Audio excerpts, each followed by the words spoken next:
Hello everyone, welcome to my YouTube channel study planner. मैं आपको provide करूंगी science के सभी टॉपिक के लेसन प्लान। इसके लिए आप मेरे चैनल को सब्सक्राइब ज़रूर करें। तो शुरू करते हैं आज की पाठ्य योजना। आज का टॉपिक लिया है रासायनिक बंध, जो कि फिजिकल साइंस में आता है। तो सबसे पहले ऊपर हेडिंग डालेंगे पाठ्य योजना क्रमांक का। बाईं तरफ हम देंगे शाला का नाम, कक्षा, विषय, प्रकरण, और दाईं तरफ हम देंगे दिन, दिनांक, कालखंड और समय।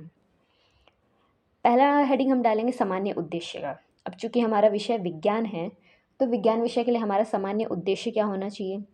छात्रों में वैज्ञानिक दृष्टिकोण का विकास करना, छात्रों में विज्ञान के प्रति रुचि उत्पन्न करना, छात्रों में प्रयोगात्मक व निरीक्षण शक्ति का विकास करना, छात्रों में वैज्ञानिक अनुशासन का विकास करना और छात्रों में विज्ञान संबंधी अंधविश्वासों को दूर करना।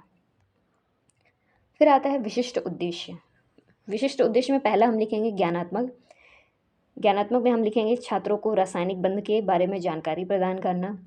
दूसरा आता है अवबोधात्मक। छात्र रासायनिक बंध को समझ सकेंगे और छात्र रासायनिक बंध के प्रकार को समझ जाएंगे। तीसरा हम लिखेंगे प्रयोगात्मक। इसमें हम लिखेंगे छात्र विभिन्न यौगिकों के मध्य रासायनिक बंध को प्रस्तुत कर सकेंगे। फिर आता है सहायक शिक्षण सामग्री।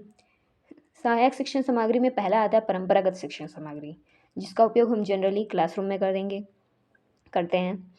इसमें आता है चौक, डस्टर, संकेतक, श्यामपट्ट, और दूसरा है नवीन शिक्षण सामग्री, जो हमारे टॉपिक से रिलेटेड रहेगा।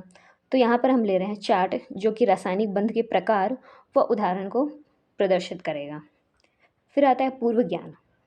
पूर्व ज्ञान में हम लिखेंगे छात्र रासायनिक बंध के बारे में सामान्य जानकारी रखते हैं। अगला आता है प्रस्तावना। प्रस्तावना में हम बच्चों को प्रश्न करेंगे जो उनके पूर्व ज्ञान से संबंधित रहेगा।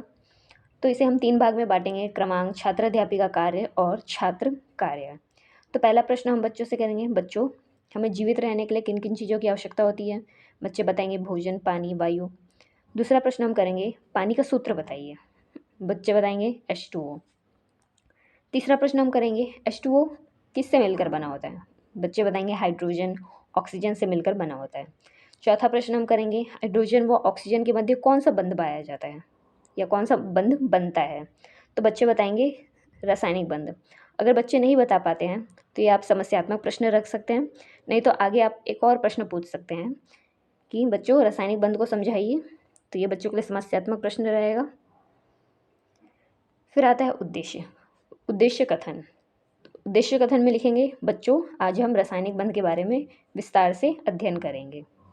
फिर आता है शिक्षण विधि। शिक्षण विधि पाठ प्रस्तुतिकरण का तरीका होता है। तो यहाँ पर हम ले रहे हैं व्याख्या सह प्रदर्शन विधि। शिक्षण प्रविधि अपने पाठ प्रस्तुतिकरण को इंटरेस्टिंग बनाने के लिए हम जिन प्रविधियों का उपयोग करते हैं वो होता है शिक्षण प्रविधि। तो यहाँ पर हम ले रहे हैं उदाहरण प्रविधि और प्रश्नोत्तर प्रविधि। फिर आता है शिक्षण सूत्र। शिक्षण सूत्र क्या होता है? पाठ प्रस्तुतिकरण को दिशा प्रदान करता है। तो यहाँ पर हम ले रहे हैं ज्ञात से अज्ञात की ओर और सरल से जटिल की ओर। फिर आता है प्रस्तुतिकरण। प्रस्तुतिकरण को हम 5 भाग में बांटेंगे। पहला क्रमांक, दूसरा शिक्षण बिंदु, तीसरा छात्र अध्यापिका कार्य, चौथा छात्र कार्य और 5वां श्यामपट्ट कार्य। तो शिक्षण बिंदु में हम पहला पॉइंट देंगे रासायनिक बंध। छात्र अध्यापिका कार्य में हम रासायनिक बंध को समझाएंगे। छात्र कार्य में हम लिखेंगे छात्र ध्यानपूर्वक सुनेंगे, और श्यामपट्ट कार्य में हम जो पढ़ाने वाले हैं उसका हेडिंग डाल देंगे। तो छात्र अध्यापिका कार्य में हम लिखेंगे कि परमाणु का कोई स्वतंत्र अस्तित्व नहीं होता। लगभग सभी पदार्थों में परमाणु संयुक्त अवस्था में पाए जाते हैं।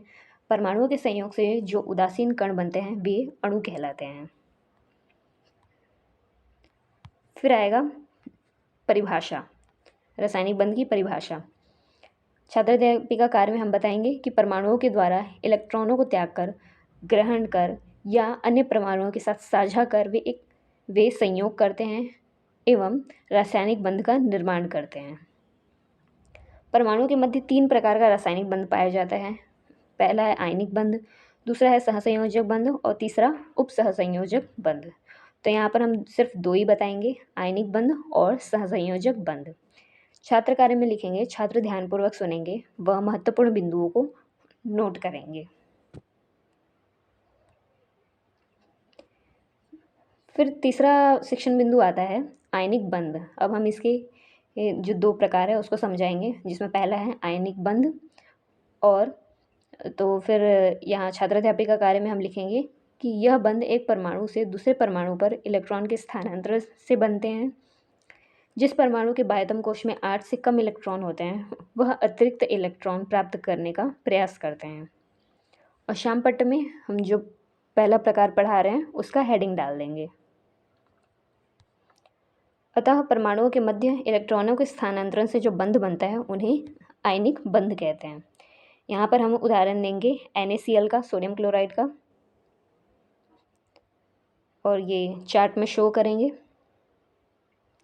और छात्र कार्य में हम लिखेंगे, छात्र ध्यानपूर्वक सुनेंगे व महत्वपूर्ण बिंदुओं को नोट करेंगे।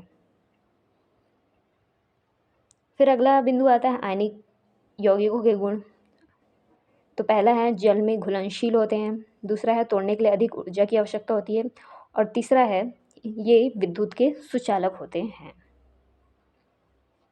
अगला आता है विकासात्मक प्रश्न। अब जो हमने ऊपर जिन शिक्षण बिंदुओं को पढ़ाया है उससे संबंधित बच्चों से एक प्रश्न करेंगे। बच्चों, सोडियम का परमाणु क्रमांक क्या होता है? बच्चे बताएंगे 11। अगला आता है सहसंयोजक बंध। सहसंयोजक बंध क्या होता है? परमाणु अपना अशक पूर्ण करने के लिए समान संख्या में इलेक्ट्रॉनों का सहभाजन भी करते हैं। इस प्रकार से बना हुआ रासायनिक बंध जो है वो सहसंयोजक बंध कहलाता है। इसे उदाहरण के द्वारा समझाएंगे। यहाँ पे हम मीथेन के द्वारा समझा रहे हैं सहसंयोजक बंध को। ये इसका चार्ट है।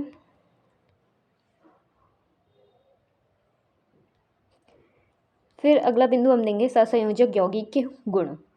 तो पहला है जल में घुलनशील होते हैं ये, दूसरा है कि विद्युत के कुचालक होते हैं और तोड़ने के लिए अधिक ऊर्जा की आवश्यकता नहीं पड़ती। फिर आता है बोध प्रश्न। बोध प्रश्न को हम 3 भाग में बांटेंगे, क्रमांक, छात्र-अध्यापिका कार्य और छात्र कार्य। तो पहला प्रश्न हम करेंगे, परमाणु को अष्टक पूर्ण करने के लिए कितने इलेक्ट्रॉन की आवश्यकता होती है? बच्चे बताएंगे 8। दूसरा है रासायनिक बंध कितने प्रकार के होते हैं? बच्चे बताएंगे 3 प्रकार के। और तीसरा है क्लोरीन का परमाणु क्रमांक कितना होता है? बच्चे बताएंगे 17। फिर आता है पुनरावृत्ति प्रश्न। पुनरावृत्ति प्रश्न में पहला है आयनिक बंध किसे कहते हैं, दूसरा है संयोजक बंध को उदाहरण सहित समझाइए, तीसरा है रासायनिक बंध की परिभाषा लिखिए, और चौथा है परमाणुओं के संयोग से क्या बनते हैं।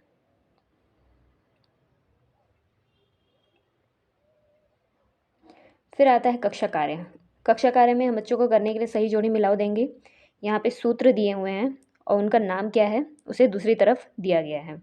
तो NaCl, CH4, H2O, CO2, और दूसरी तरफ हमने लिखा है मीथेन, जल, कार्बन डाइऑक्साइड और सोडियम क्लोराइड।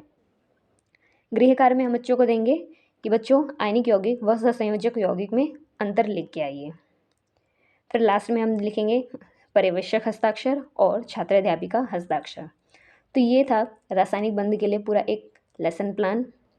वीडियो अच्छा लगा हो तो चैनल को सब्सक्राइब ज़रूर करिएगा, और साथ ही आप ये कमेंट करके बताइएगा कि आपको और कौन से टॉपिक पर लेसन प्लान चाहिए। Thank you.